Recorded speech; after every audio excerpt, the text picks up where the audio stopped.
7h42 sur RMC, votre invité Jean-Jacques Bourdin, Aude Lancelin, ancienne directrice adjointe de la rédaction de l'Obs, licenciée en mai dernier, auteur de Le Monde Libre, qui paraît mercredi aux éditions Les Liens qui libèrent. Hey, Aude Lancelin, bonjour. Bonjour. Vous avez été licenciée en mai dernier. Oui. Vous étiez directrice générale, numéro 2 de l'Obs. Directrice adjointe de la rédaction. Directrice adjointe de la rédaction de l'Obs, Aude Lancelin. Licenciée pourquoi ?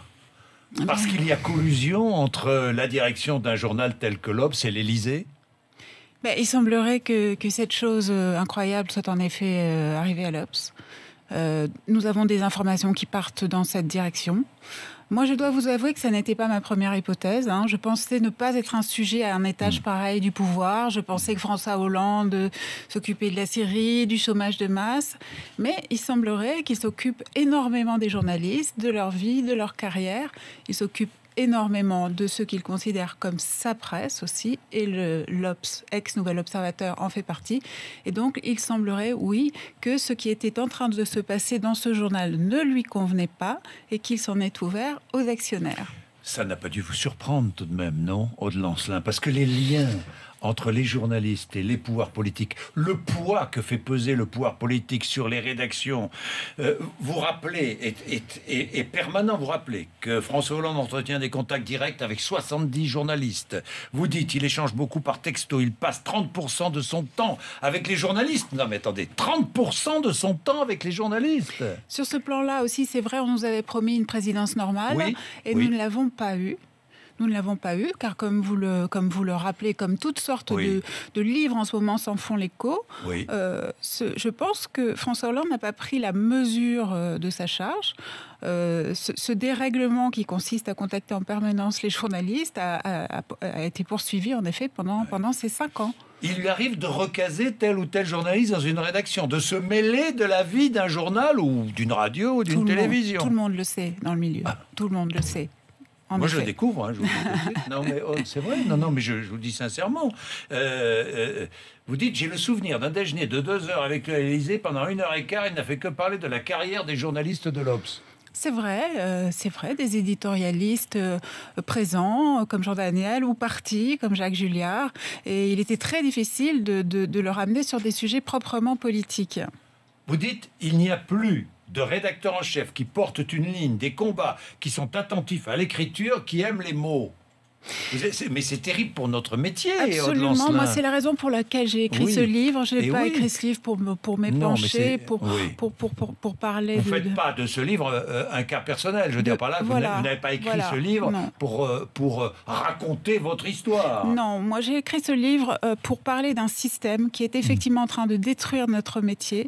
J'ai écrit ce livre pour parler de l'extension du domaine du management, parce que maintenant dans les journaux, il n'y a plus de rédacteurs en chef, il y a des managers. On gère ce genre d'affaires comme si on était chez Danone ou comme si on parlait de lessive.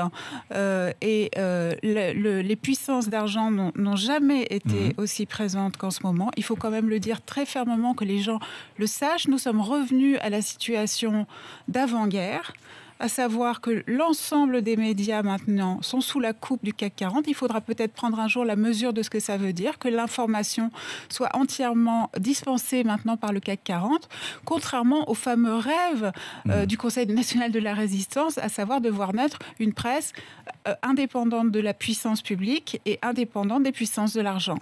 Alors nous, effectivement, nous appartenons à un grand groupe puissant. Non, mais attendez, moi je suis alors totalement libre avec ça, je vous le dis tout de suite, parce que ma liberté ne sera jamais touchée quoi qu'il arrive. Mais c'est pas toujours facile de dire ça. C'est facile quand on a un niveau, mais sinon c'est pas, un niveau que j'ai la chance moi, mais sinon c'est pas facile. C'est pas facile. Mais ça veut dire, mais quand même, ça veut pas dire, c'est pas parce que tous ces organes de presse appartiennent à des grands groupes financiers que les journalistes sont brimés quand même, Aude Lancelin, non ?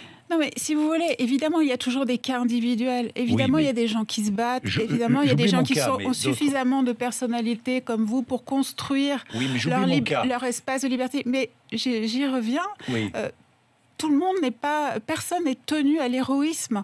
Il faudrait un cadre de travail pour les journalistes suffisamment sain, ou même un journaliste moyennement courageux puisse exercer son métier dignement. Or, ce n'est pas le cas aujourd'hui. Ce n'est plus le cas. Ce n'est plus le cas. Là, vous êtes sévère avec Xavier Niel, qui est, entre autres, Aude Lancelin. Alors oui, c'est très important parce qu'effectivement, Xavier Niel est un actionnaire, un géant des télécoms, comme on le sait, qui est en lien avec l'État. À savoir, effectivement, ces marchés ne dépendent pas de l'État, il ne vend pas des avions de chasse, mais il opère sur un marché, les télécoms, qui est entièrement régulé par l'État. C'est-à-dire que l'État, régulièrement, il a besoin des autorisations, par exemple pour des contrats d'itinérance, des choses comme ça.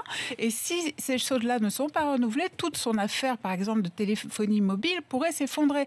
Donc imaginez le caractère malsain du lien qui peut exister entre un actionnaire qui est copropriétaire d'une holding aussi puissante que le Monde Libre, qui possède Le Monde, qui possède Télérama, qui possède l'Obs, qui possède Courrier International, etc. Et l'État.